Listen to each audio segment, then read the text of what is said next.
Hi, I'm Ken Burns. For our series of Unum Chats focused on Leonardo da Vinci, I'm excited to speak with award-winning architect Bjarke Ingels. He founded BIG, Bjarke Ingels Group, in 2005 and has received numerous honors, including being named one of Time's most influential people and the Wall Street Journal's Innovator of the Year in 2011. Alongside his architectural practice, Bjarke has taught at Harvard, Yale, and Columbia universities, among others, and is a frequent public speaker in venues such as TED, Wired, and the World Economic Forum. Welcome, Bjarke, to our Unum Chat. Thank you.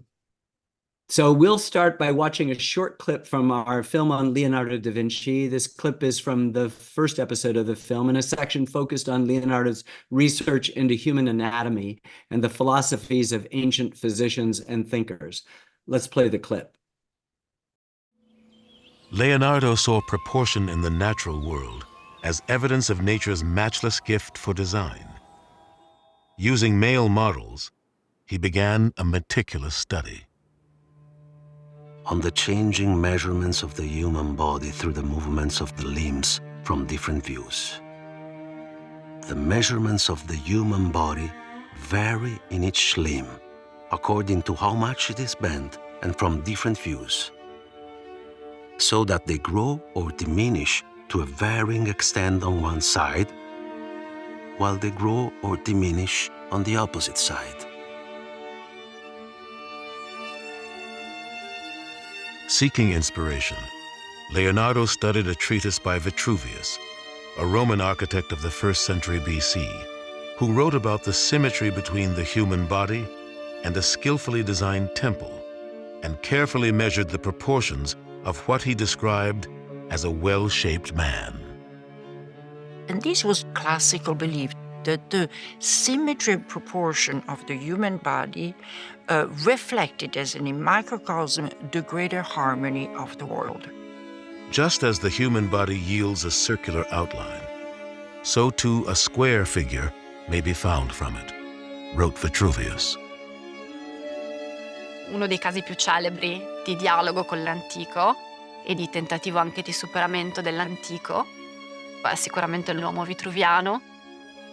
Parte dal testo scritto, dalla fonte antica, ma la rivede alla luce di quelle che sono le proprie indagini e il proprio rapporto con il dato naturale. The space between the parting of the lips and the base of the nose is 1/7 of the face. Leonardo's very, very scientific about it. The space from the mouth to the bottom of the chin is 1/4. He does all sorts of measurements. And equal from the forehead to the nose, the mouth, to the chin, to the navel, to the genitals of all of his assistants. So he gets all the proportions exactly right, the way Vitruvius had suggested. The distance from the top of the nose, where the eyebrows begin, to the bottom of the chin is 2/3 of the face. L'uomo vitruviano è una figurazione astratta di un uomo ideale che non esiste in realtà, ma è la somma delle caratteristiche e delle proporzioni perfette, più armoniche. Leonardo is interested in the human proportion, and he thinks that's divine enough to be represented.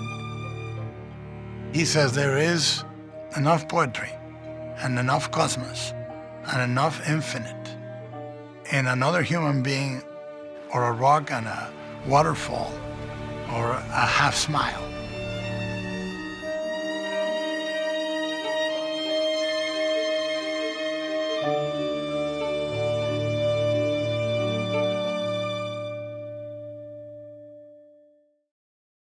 So what did you think? I'd love to start just with your reactions to the scene.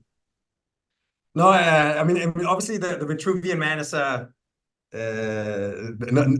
also an icon within architecture and the sort of the relationship of the physical environment to the human body, because like essentially you can say architecture is the art and science of accommodating the life we want to live, creating the framework for the life we want to live. And in that sense, this idea that the man-made physical surroundings somehow having an intimate and direct relationship with the human bodies that populate it.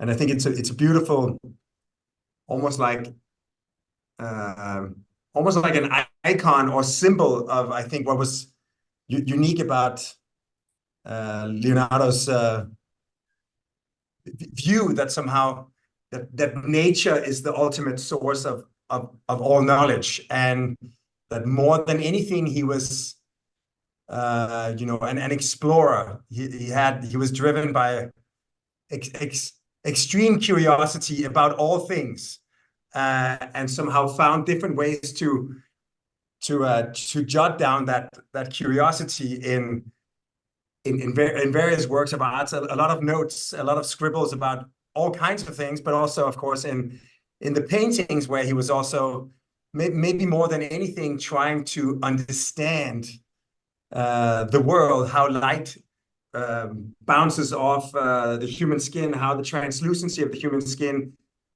creates a sense of depth, the way that light falls. And in a way, his works of art are like almost like scientific studies. That's right. Of ray tracing. So in that sense, he really bridges the full spectrum from art to science, and which I think makes him unique and a constant source of inspiration. I couldn't agree more, and I think that even the categorization is meaningless. The Mona Lisa is a great work of science, and his scientific anatomies are great works of art. And I think that the architectural connection to the Vitruvian Man is little understood, that it has to do with the symmetry between the human body and a well-designed temple. And so I guess I'd throw back to you briefly is the natural world as inspirational in your work as it was for Leonardo? And how do you view this balance between the art and science that you just brought up? Just for fun, I have two sons. The oldest one is called Darwin, and the youngest is called Leonardo. And obviously, and they're not coincidences, because I mean, it was mostly like, I like this idea that people, I think two of the most common boys' names are Muhammad and Jesus. So people have a tendency to name their children after people they admire, but I think Darwin somehow managed to formulate through meticulous observation essentially the origin of all the wonders of the biological world through this kind of process of excess and selection and evolution as resulting from this kind of selection process of excess and selection. And I think with Leonardo, that you would normally see as the opposite spectrum of Darwin in a sense, but very similarly through this careful and thoughtful observation, acquired the means to reproduce, of course, famously in the paintings, like his profound understanding of how fabric folds, how the human body is composed and anatomically through the different moving members, and how it shortens in certain dimensions and extends in other dimensions, so that and I think ultimately architecture is also a field that somehow is positioned between applied science and applied art. I think actually, like, one of the things I love about Leonardo is he also talks a lot about the act of doing. It's not just the act of understanding, but it's the act of doing. It's not just the appreciation, but it's the will of implementation that sets him apart. So in that sense, it's in his case also applied art and science. Yes, because the Western world, as we knew it then in the Renaissance, was descended from Aristotle to Darwin, that is observational, but he's also borrowing from the Muslim world, which is more experimentational. And so he's mixing together. So we see in his notebooks, designs for cities and trying to deal with the problems of the day, like sanitation, in how he designs a city or a castle or a church. You're confronted, obviously, with the challenges of the present moment. and trying to overcome through your own contemporary work. Can you kind of fuse those two together, his dilemmas and yours, that create the great art that both of you created? No, and I would say, I mean, of course, like I don't want to be as vain as to put myself in the context of Leonardo da Vinci, but I would say that we have sort of a way of looking at the world through our practice that you could describe as pragmatic utopian, and I think because ultimately what we have to do as architects is that we have to orchestrate all the practicalities of everyday life. And you mentioned this idea of like Leonardo being interested in sewage. He's also interested in how to like dissect a fish or a chicken. He's like he's interested in all these kind of quotidian aspects of everyday life. And in that sense, the devil or God is in the detail, that by having such a profound curiosity that gives you such a detailed understanding, he can take all of those scattered observations and understanding and put them together into a holistic work of art. And I think similarly in architecture, of course, we're doing opera houses and airports and museums, but we're also involved in we created a waste-to-energy power plant in Copenhagen that's so clean that we could turn the roof into a man-made ski slope and the facade into the tallest climbing wall in the world. So just to say that by taking these everyday things, these practical, pragmatic aspects of everyday life, understanding them to such a depth and putting them back together in a holistic way that makes them part of that becomes an extension of human life. That in many ways you can say one of the main landmarks of Copenhagen, my original hometown, today is a waste-to-energy power plant that turns the garbage of the city into district heating and electricity, but that is also a park and a destination where the Copenhageners can hike and ski and climb. So it's almost like taking the lowest and the highest, yes, the most everyday and the most aspirational, and bringing it together. And I think that's exactly what Leonardo was a master of. That's right. You're exactly right. He was always interested in the microcosm and the macrocosm and the ordinary. The Romantic poet William Blake said you could find the world in a grain of sand, and the architecture of the atom has a profoundly similar design to the architecture of the solar system. So Leonardo's way ahead of his time in so many ways. I want you to just speculate on what he'd think of our world today. What architectural advancements or buildings and design do you think would blow his mind besides your Copenhagen magnificent wastewater thing?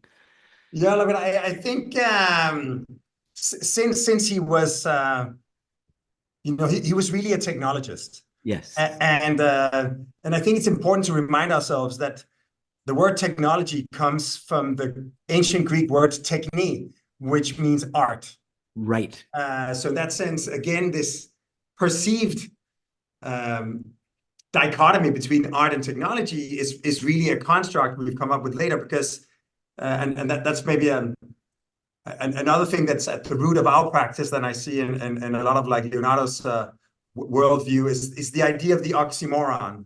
The oxymoron being a concept that unites seemingly contradictory elements into new ways forward.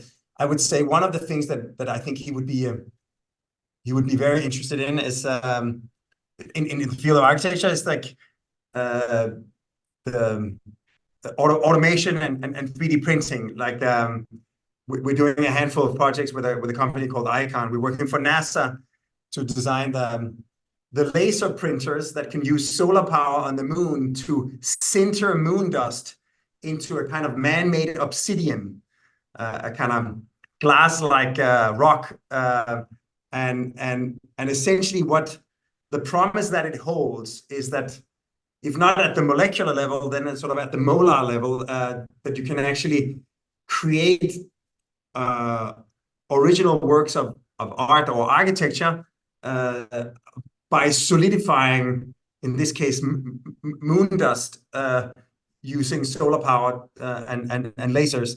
And I think that kind of frontier where technology opens new avenues, I think would be of great interest. I think one of the beauties of promises of additive manufacturing, 3D printing, is this idea that today, architecture is very much an art form bound by parameters such as gravity, of course, building code, but also very much budgetary constraints. And the 3D printer doesn't care about how complex a design is. It only cares how much medium are you using and how long does it take to print it. So in that sense, the wonders of let's say ornamentation or artful design, beautiful sculptural curvature, whatever, comes at no cost. And I think this is something that Leonardo would have appreciated. Wow, that's so great. Someone asked me the other day what I'd say to Leonardo, and among the first things are, we've been to the moon, but I now have to amend that and say, we have 3D printing. Bjarke, I think you have added, we've had many such conversations. I don't think anyone has, with the same economy, sort of reinvigorated the wonder and awe that Leonardo still creates in all of us, but also sees the way in which his legacy of observation, of inventiveness, of the unification of all disciplines so perfectly as you've done in the few minutes we've had together. We're so grateful, Bjarke Ingels, for your extraordinary comments and joining us for this Unum chat today on the great Leonardo da Vinci. Thank you so much. Thank you. Thank you.